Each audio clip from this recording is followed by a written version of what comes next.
તો સુરતના પુણામાં લાશ શોધવા 15,000 ફૂટ જગ્યાની ખોદકામ કરવામાં આવ્યું। 3 વર્ષ પહેલા દાટેલી લાશનું રહસ્ય વધુ ગૂંચવાયું છે। પોલીસે 10 ફૂટ ઊંડું ખોદકામ કર્યું, છતાં પણ લાશ ન મળી। નશાની હાલતમાં સગીરોએ એક મિત્રની હત્યા કરી હતી। મિત્રની હત્યા કરી અને લાશ જમીનમાં દાટી દીધાનો ખુલાસો થયો હતો। ઘટનાના સાક્ષી સગીરે ભાંડો ફોડતા પોલીસ એક્શનમાં આવી અને ત્યારબાદ સતત 5 દિવસથી પોલીસ સર્ચ ઓપરેશન કરી રહી છે, પરંતુ હજુ સુધી એ લાશ નથી મળી રહી। પુણા પોલીસ અને ક્રાઇમ બ્રાન્ચ દ્વારા તપાસ કરવામાં આવી રહી છે। હત્યા બાદ લાશ ક્યાં ગઈ, રહસ્ય અકબંધ રહેતા અનેક સવાલો પણ ઉભા થઈ રહ્યા છે। છેલ્લા 5 દિવસથી પોલીસ સર્ચ ઓપરેશન કરી રહી છે। हमने पिछले 4 दिन से हम कंटिन्यूस उसमें खोद काम कर रहे हैं। टोटल 5 जेसीबीज और एक हिटाची और बहुत सारे लेबर उसमें लगी हुई है और ये सारा जो खोद काम हो रहा है ये प्रॉपर मामलतदार और जितने भी पंच विटनेस हैं सबकी देख रेख में और प्रॉपर सीसीटीवी और फोटोग्राफी वीडियोग्राफी के साथ हम ये खोद काम कर रहे हैं। टोटल 5 जेसीबी लगे हैं और हम मोर देन 15,000 स्क्वायर फीट का अभी तक हम खोद काम उसमें कर चुके हैं। 10 फीट से ज़्यादा की खुदाई भी हम अभी तक कर चुके हैं। अब हम इसमें डिफरेंट टेक्नोलॉजीज़ को भी इस्तेमाल करने का प्रयास कर रहे हैं और अगर कुछ इसमें आउटपुट आता है तो हम इसमें कायदेसर कार्रवाई आगे करेंगे। तो छेल्ला 5 દિવસથી સુરત પોલીસ અને ક્રાઇમ બ્રાન્ચ આમાં સખત મહેનત કરી રહી છે। શોધખોળ કરવામાં આવી રહી છે, ખોદકામ કરવામાં આવી રહ્યું છે। સાક્ષીઓના કહેવા પ્રમાણે પોલીસ કામ કરી રહી છે, પરંતુ હજુ સુધી એ લાશ પોલીસને હાથ નથી લાગી। પુણા પોલીસ છેલ્લા 5 દિવસથી મહેનત કરી રહી છે। સવાલ એ છે કે આ લાશ આખરે ક્યાં ગઈ હશે। સવાલ એ પણ છે કે શું આટલા સમય પછી એવું પોસિબલ છે કે લાશ પોલીસને મળી શકે।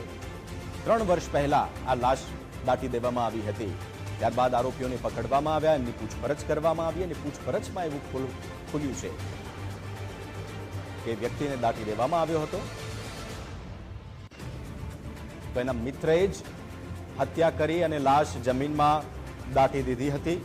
ઘટનાના સાક્ષી સગીરની પૂછપરછમાં આ તમામ વિગતો બહાર આવી છે। છેલ્લા 5 દિવસથી પોલીસ સર્ચ ઓપરેશન કરી રહી છે, પરંતુ હજુ સુધી પોલીસને આ લાશ નથી મળી રહી। મદદ માટે જેસીબીને પણ મંગાવવામાં આવ્યું અને એની મદદથી 10 ફૂટ જેટલો ઊંડો ખાડો કરવામાં આવ્યો છે।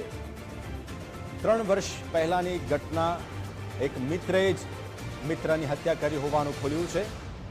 મારા સહયોગી રાકેશ બ્રહ્મભટ્ટ સુરતથી લાઈવ મારી સાથે જોડાયા છે। રાકેશ, સૌથી પહેલા સવાલ એ છે કે છેલ્લા 5 દિવસથી પોલીસ શોધખોળ કરી રહી છે, શું હતો આખો ઘટનાક્રમ અને અત્યારે આ તપાસ ક્યાં પહોંચી છે?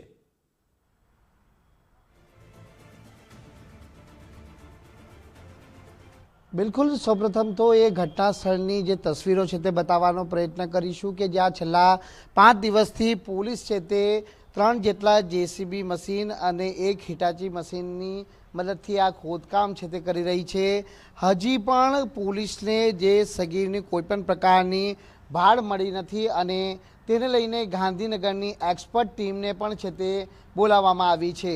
પુણા પોલીસ દ્વારા સતત અહીં ખોદકામ છે તે કરવામાં આવી રહ્યું છે। હાલ પૂરતી કામ થોડા સમય માટે થંભી ગઈ છે, પરંતુ ગાંધીનગરથી એક્સપર્ટની ટીમને બોલાવવામાં આવી છે કે જમીનમાં આવી કોઈક વસ્તુ દટાયેલી છે કે કેમ તે જાણવા માટે એક અત્યાધુનિક મશીનરીનો ઉપયોગ કરવામાં આવી રહ્યો છે। એ દૂરની તસવીરો આપને બતાવવાનો પ્રયત્ન કરીશું કે જ્યાં ગાંધીનગરની ટીમ છે તે પહોંચી છે અને તે સ્થળ ઉપર મશીનની મદદથી હવે તપાસ કરવામાં આવશે, કારણ કે 15,000 સ્ક્વેર ફીટની અંદર જે જગ્યા આવેલી છે તેમાં આ ખોદકામ કરવામાં આવી રહ્યું છે, જેમાં 10 ફૂટથી પણ વધુ ઊંડા જે છે ખાડા ખોડી દેવામાં આવ્યા છે, પરંતુ હજી સગીરની જે લાશ એટલે કે મૃતદેહ મળ્યો નથી। ઘટના પર નજર કરવામાં આવે તો 3 થી 4 વર્ષ અગાઉ 4 મિત્રો છે તે આ સ્થળ ઉપર આવ્યા હતા અને નશો કરી રહ્યા હતા। તે દરમિયાન જ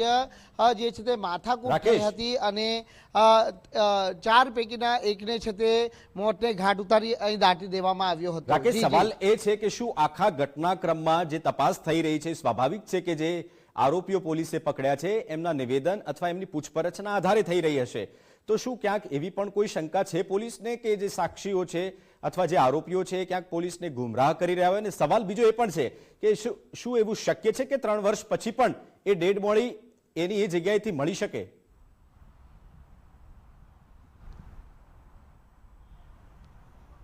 બિલકુલ આ શક્ય તો નથી લાગી રહ્યું, કારણ કે 2 સ્થળો પર છે તે હાલ ખોદકામ કરવામાં આવી રહ્યું છે. પ્રથમ જે આ તસવીરો જોઈ શકો છો એ સ્થળ જુદું છે અને અહીંથી લગભગ 1.5 થી 2 કિલોમીટર દૂર આવેલી વધુ એક જે સ્થળ છે ત્યાં પણ ખોદકામ થઈ રહ્યું છે. એટલે જાતે જે હત્યારો જે આરોપી છે જેણે જે મૃતકના ભાઈને કબૂલાત કરી છે કે તેના ભાઈને તે અને પોતાના અન્ય મિત્રો સાથે મળી અને મોતને ઘાટ ઉતાર્યો હતો. અને જ્યારે પોલીસ મથકે આ વાત પહોંચી ત્યારબાદ આ કાર્યવાહી અને કામગીરી શરૂ થઈ છે, પરંતુ પોલીસના ગળે પણ વાત ઉતરી નથી. વાતમાં કેટલું તથ્ય રહેલું છે તે જાણવા માટે જ હવે એક્સપર્ટની ટીમને બોલાવવામાં આવી છે.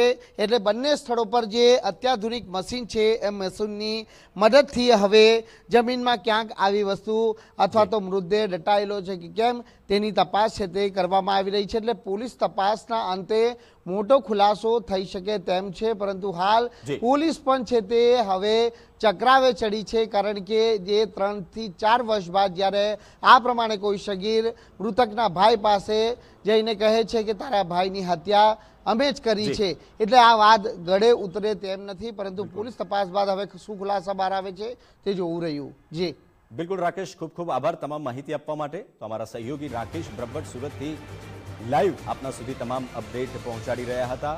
પોલીસ અત્યારે આ લાશની શોધખોળ કરી રહી છે અને તમામ જે ટીમ છે એમની પણ મદદ લેવામાં આવી રહી છે.